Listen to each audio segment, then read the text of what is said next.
Good morning. Welcome to the Sarvopari Science College. Today we will study about enumeration of virus. એમાં total 5 method છે. એમાં આપણે આગળના વિડીયોમાં 3 મેથડ જોઈ લીધી હતી. એમાં જોઈએ તો direct electron microscopy, plaque assay, endpoint method, haemagglutinin assay and particle count and infectivity. એમાં આપણે આજે જોઈએ તો હિમેગ્લુટિનિન એસે. Hemagglutinin assay માં જોઈએ તો many viruses including influenza virus have the ability to agglutinate red blood cells, a phenomenon known as hemagglutinin. એમાં ઘણા વાયરસ કે જેમની પાસે છે ને આરબીસી ને એગ્લુટિનેશન થવા માટેની ક્ષમતા હોય તેમને હિમેગ્લુટિનિન એસે કહેવામાં આવે છે.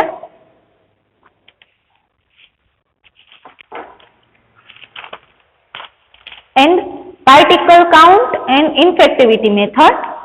It has been found that in case of viruses, the 1-to-1 correlation between the number of virus particles and the number of infective particles may not exist. એવું જાણવા મળ્યું છે કે વાયરસના કિસ્સામાં છે ને વાયરસના કણોની સંખ્યા છે ને એમની વચ્ચેનો એક સંબંધ છે ને ચેપગ્રસ્ત કણોની સંખ્યા છે ને અસ્તિત્વમાં હોઈ શકે. For example, in case of tobacco mosaic virus, TMV virus, 1 particle out of 1 lakh in infective. In case polio virus, 1 out of 36 is infective. ઉદાહરણ તરીકે છે ને 1 લાખમાંથી 1 કોણ ચેપી હોઈ શકે એમ, અને પોલિયો વાયરસ છે તો એમાં 36 માંથી 1. નેક્સ્ટ આ છે ને એન્યુમરેશન ઓફ વાયરસ એ તમારા સિલેબસમાં નથી. Bacterial virus. Next, virus are obligatory intracellular parasites.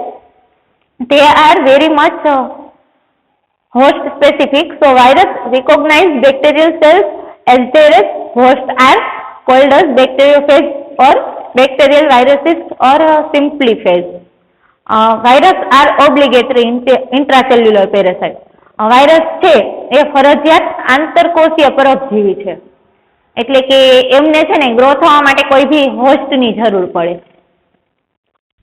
એટલે એ આંતરકોષીય પરોપજીવી છે વાયરસ. તેઓ ખૂબ જ હોસ્ટ સ્પેસિફિક છે. એમાં નેક્સ્ટ જોઈએ તો classification of bacteriophage. Classification of bacteriophage is the most important on the basis of phage morphology and nucleic acid properties. Bacteriophage નું ક્લાસિફિકેશન છે એ ફેજની મોર્ફોલોજી અને ન્યુક્લિક એસિડના ગુણધર્મોને આધારે કરવામાં આવે છે, અને બેક્ટેરિયોફેજનું ક્લાસિફિકેશન ઇમ્પોર્ટન્ટ છે. તેમનું ક્લાસિફિકેશન છે ને એમની મોર્ફોલોજી અને ન્યુક્લિક એસિડના ગુણધર્મોને આધારે કરવામાં આવે છે, કે એના ગુણધર્મો કેવી રીતે હશે અને એની મોર્ફોલોજી શું છે એના પરથી તેમનું ક્લાસિફિકેશન કરવામાં આવે છે, અને એમનું ક્લાસિફિકેશન છે એ ઇમ્પોર્ટન્ટ છે. The genetic material may be either DNA or RNA. એમાં જીનેટિક મટીરિયલ છે એ કાં તો DNA હશે કાં તો RNA હશે. Most known bacteriophages have double stranded DNA. મોટા ભાગના જાણીતા એવા બેક્ટેરિયોફેજ છે એમાં ડબલ સ્ટ્રેન્ડેડ DNA હોય છે. એમાં આપણે નેક્સ્ટ જોઈએ તો lytic life cycle. Lytic life cycle.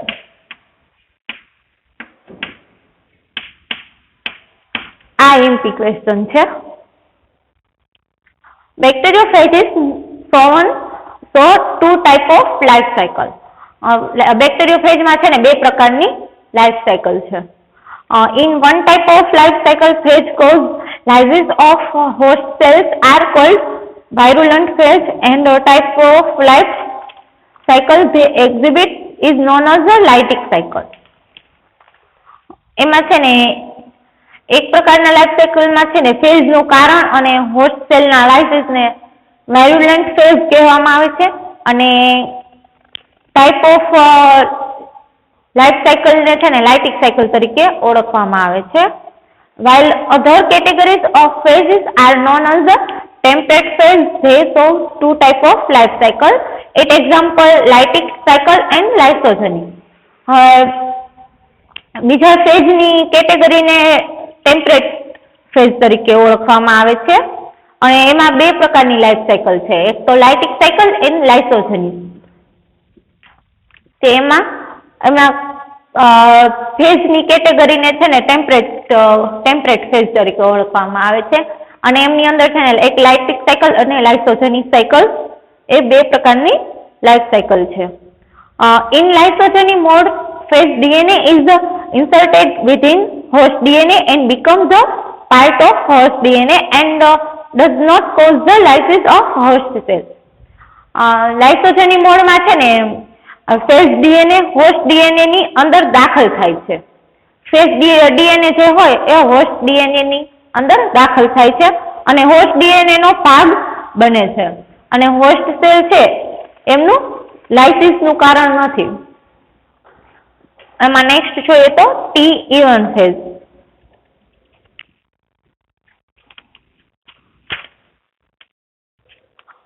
T1 phases of E. coli are double-stranded DNA bacteriophages with complex contractile tail and placed in the family Myxoviridae.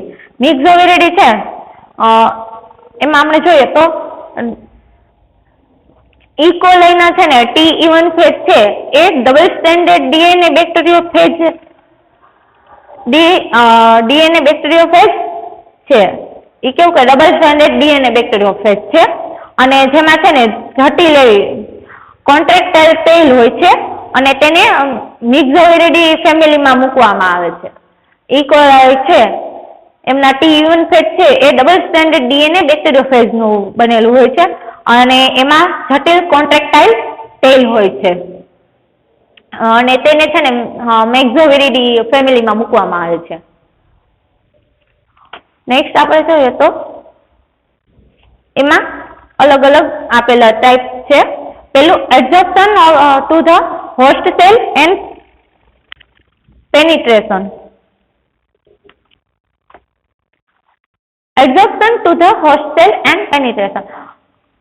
Bacteriophages do not randomly attach to the surface of a host cell. They fasten to specific surface structure called receptor site. એમાં શું થાય છે કે બેક્ટેરિયોફેજ host સેલની સપાટી સાથે છે ને રેન્ડમ રીતે જોડાતા નથી.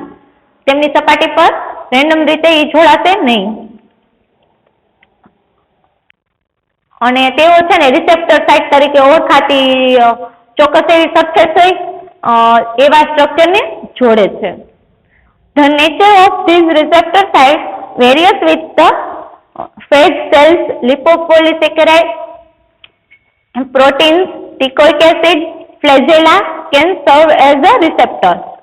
આ રિસેપ્ટર સાઇટ છે એ નેચર ફેઝ સાથે છે ને બદલાય છે. એમના નેચર એટલે કે પ્રકૃતિ એમની સાથે છે ને એ બદલાય છે. સેલ લિપોપોલિસેકેરાઇડ, પ્રોટીન, ટીકોઇક એસિડ, ફ્લેજેલા છે એ રિસેપ્ટર તરીકે સેવા આપી શકે છે. રિસેપ્ટર તરીકે એ હેલ્પ કરે છે. એમાં આપણે જોઈએ ફિગર જોઈએ તો અલગ અલગ આપેલી છે. વાયરસની landing, attachment, tail contractile, penetration and unplugging and next last DNA injection. એમાં શું થશે કે તમારી બુકમાં ફિગર આપેલી છે એ જો એમાં પેલું છે લેન્ડિંગ. તો એમાં શું થશે કે phase attach begins when a tail fiber contact to appropriate receptor site. જ્યારે રિસેપ્ટર સાઇટ પર ટેલ ફાઇબરનો સંપર્ક થાય છે ત્યારે ફેઝ જોડાણ શરૂ થાય છે. શું થાય છે પેલા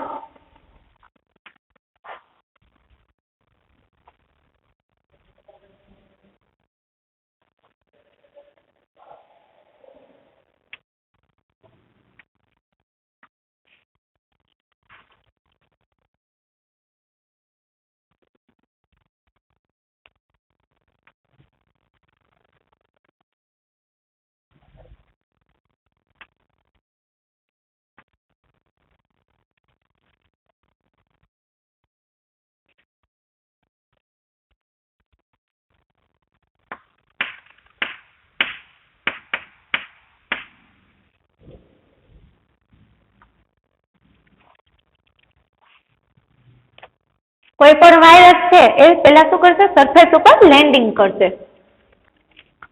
Phase attached being when a tail fiber contact appropriate receptor site. જ્યારે રિસેપ્ટર સાઇટ પર ટેલ ફાઇબર નો સંપર્ક થાય ત્યારે ફેઝ જોડાણ શરૂ થશે. After landing on the surface of the host cell, phase recognize the host. It may be recognize the host cell. If host is not appropriate one, it may be revert back. હવે એ શું કરશે કે host cell ફેઝની સપાટી પર ઉતર્યા પછી host સેલને રિકોગ્નાઇઝ કરે છે. પહેલા તો શું કરશે કે એમની સપાટી પર જ્યારે વાયરસ છે એ ઉતરે તો એ હોસ્ટ સેલ કેવો છે એ ચેક કરશે, રિકોગ્નાઇઝ કરશે, અને જો હોસ્ટ યોગ્ય હશે તો એ તે જગ્યા પર રહેશે. બાકી તો તે હોસ્ટ સેલ યોગ્ય નહીં હોય તો તે પાછું ફરી જશે. After successful recognition of host, then phase recognizes proper receptor site. Host ના successful recognize પછી phase યોગ્ય receptor site ને recognize કરે છે. કે શું કરશે કે host છે એ successfully recognize કરી નાખે surface ને, ત્યાર પછી છે ને એ કોઈ બી receptor site હોય એમને recognize કરશે. After finding receptor site, binding is probably due to electrostatic interactions and is influenced by pH and presence of ions such as magnesium and calcium. એમાં શું થશે કે રિસેપ્ટર સાઇટ શોધ્યા પછી છે ને બાઇન્ડિંગ પ્રોબેબલી ઇલેક્ટ્રોસ્ટેટિક ક્રિયા પ્રતિક્રિયાને લીધે છે ને, અને પીએચ અને એમજી અને સીએ જેવા આયનોની હાજરીથી છે ને પ્રભાવિત હોય છે. After the base plate is seated firmly on the cell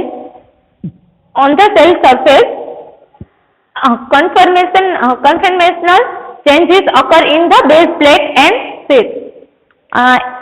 cell સપાટી પર બેઝ પ્લેટ નિશ્ચિતપણે છે ને બેસી જાય. સેલ સપાટી પર બેઝ પ્લેટ છે એ બેઝ પ્લેટ નિશ્ચિતપણે બેસી જાય પછી બેઝ પ્લેટ અને આ શીટ છે એ પરિવર્તન થાય છે, એમાં પરિવર્તનશીલ થાય છે. નેક્સ્ટ ટેલ કોન્ટ્રાક્ટાઇલ. પહેલા તો શું થશે, પહેલા લેન્ડિંગ થશે પછી એટેચમેન્ટ.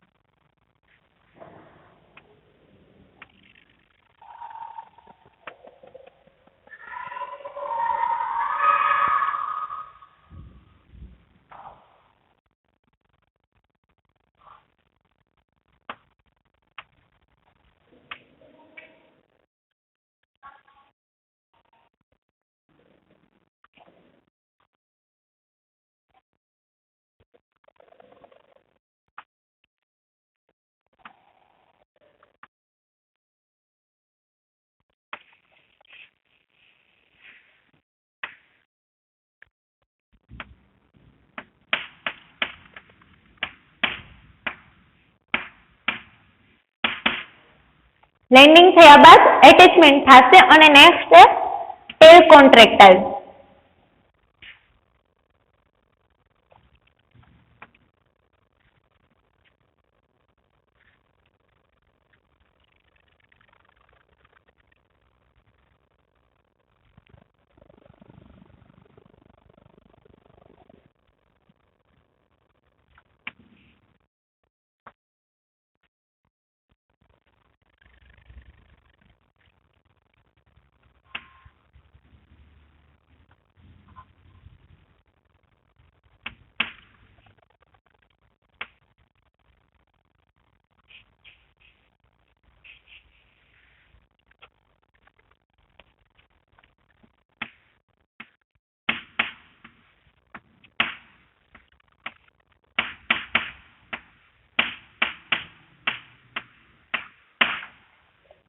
ટેલ કોન્ટ્રેક્ટાઇલ એમાં જોઈએ તો ટેલ કોન્ટ્રેક્ટાઇલ ટેલ is made up of rigid core tube which is a non-contractile in nature and which is surrounded by contractile sheath which is flexible in nature.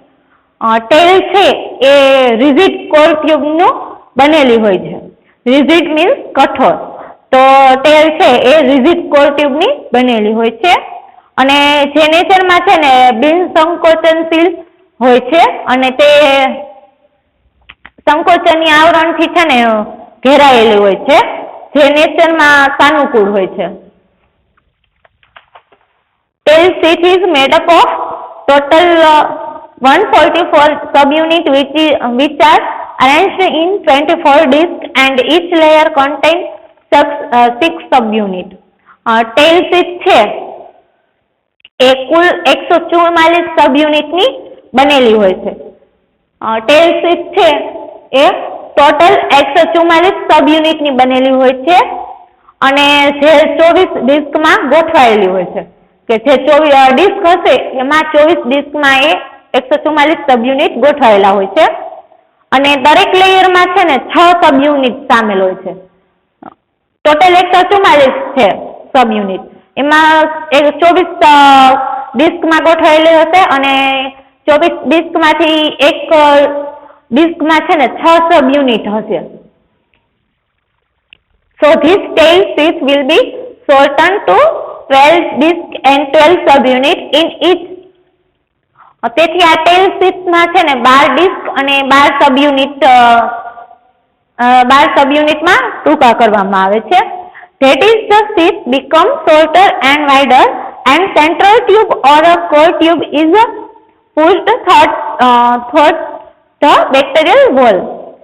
તે જ શીથ છે ને ટૂંકી અને વિશાળ બને છે અને સેન્ટ્રલ ટ્યુબ અથવા કોર ટ્યુબને બેક્ટેરિયલ વોલ દ્વારા છે ને દબાણ આપવામાં આવે છે, કે જે સેન્ટ્રલ ટ્યુબ અથવા તો જે કોર ટ્યુબને છે ને બેક્ટેરિયલ વોલ દ્વારા દબાણ આપવામાં આવે છે. This cell contraction is ATP driven process and is required ATP for the process and help of enzyme ATPase. એમાં શું થશે કે ટેલ છે એ સંકોચન એટીપી સંચાલિત પ્રક્રિયા છે અને એન્ઝાઇમ એટીપીએસ છે એમની પ્રક્રિયા અને સહાય માટે એટીપી આવશ્યક છે. એમાં શું થશે કે એન્ઝાઇમ એટીપીએસ ની પ્રક્રિયા માટે છે ને એટીપી આવશ્યક છે. And next, unplugging of core tube. The energy produced by the contraction of the tail sheath driven the core tube towards the cell wall. Tail sheath છે એ સંકોચન દ્વારા ઉત્પન્ન થતી એનર્જી સેલ વોલ દ્વારા કોર ટ્યુબ ને ચલાવે છે. And is passes through the central hall the base plate which enlarged on tail sheath. તે જ સેન્ટ્રલ હોલ છે ને બેઝ પ્લેટ થી પસાર થાય છે જે ટેલ શીથ પર વિસ્તૃત થાય છે. શું થશે કે જે સેન્ટ્રલ હોલ બેઝ છે, સેન્ટ્રલ હોલ બેઝ પ્લેટ થી એ પસાર થાય છે અને જે ટેલ શીથ પર વિસ્તૃત થાય છે, અને જે ટેલ શીથ હશે એમની પર વિસ્તૃત થાય છે. Says lysozyme, a product of e gene hydrolyze the cell wall. એ શું થશે કે એમાં કે ઈ જીન નું છે ને ઉત્પાદન ફેજ લાઇસોઝાઇમ સેલ વોલ ને છે ને હાઇડ્રોલાઇઝ કરે છે.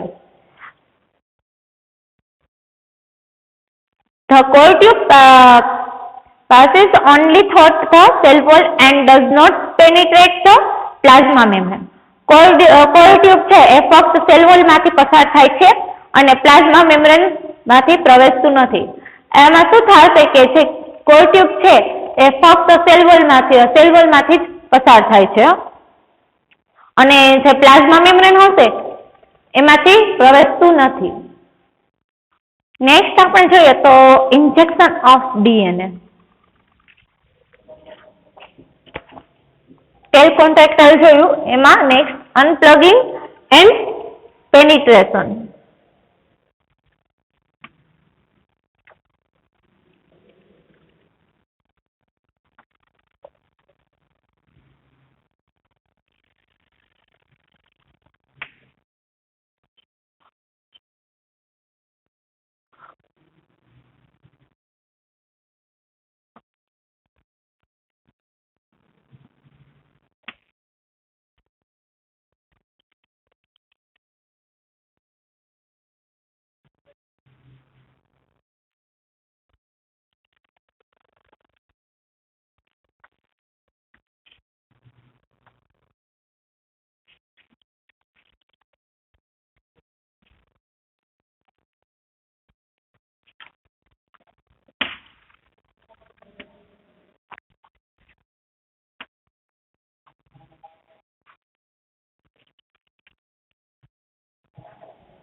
injection of DNA, the energy for the injection of DNA appear to be stored in virion.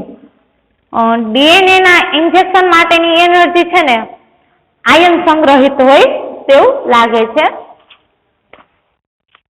Since the axial hull of the core tube is only 25 angstrom in diameter, only a single duplex can pass through the core.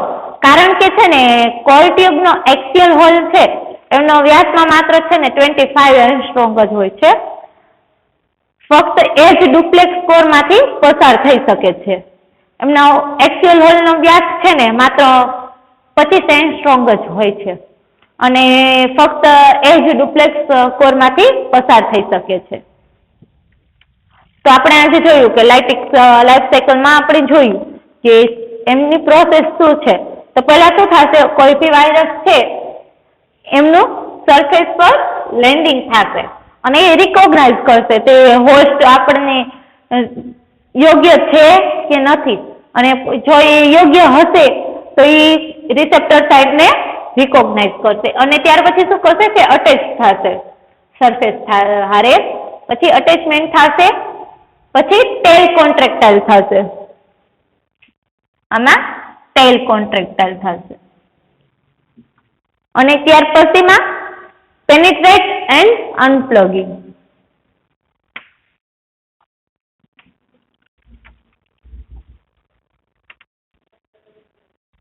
અને લાસ્ટમાં શું થશે કે DNA છે એ હોસ્ટની અંદર inject કરશે.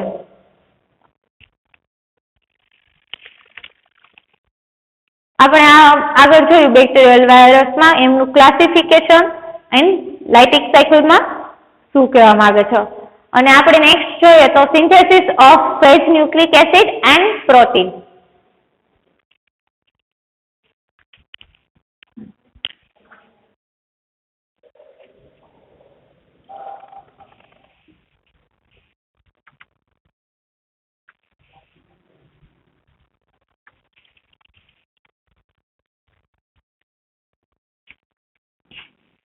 Synthesis of phage nucleic acid and protein.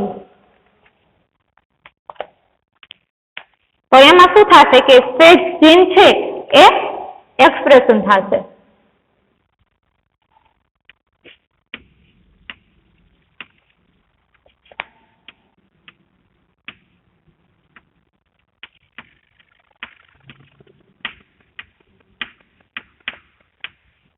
Phase gene expression એમાં આપણે જોઈએ તો બે છે, અર્લી એન્ડ લેટ.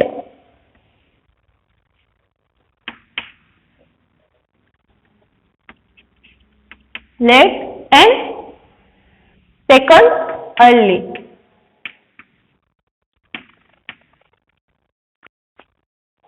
એમાં આપણે જોઈએ તો અર્લીમાં છે ને બે છે, immediately gene and delay gene.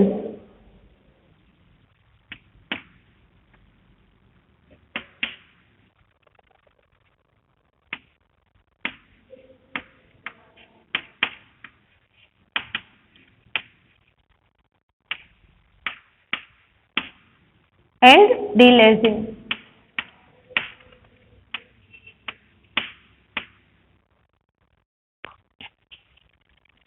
and late માં પણ બે ટાઈપ છે, quasi late gene and true late gene.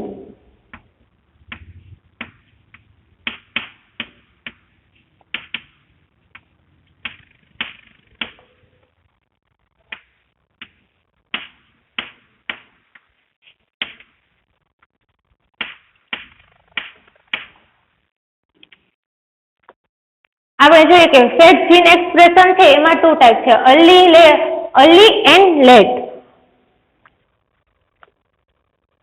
એમાં અર્લીમાં શું છે કે કોડ ફોર ફંક્શનલ પ્રોટીન અને લેટમાં code for structural protein. And આ લેટમાં પણ બે ટાઈપ છે, quasi late gene and true late gene. And અર્લીમાં પણ બે ટાઈપ છે, immediately gene and delay gene. Okay, thank you. આપણે આના વિશે આગળનો નેક્સ્ટ વિડીયોમાં અભ્યાસ કરીશું. Okay, thank you.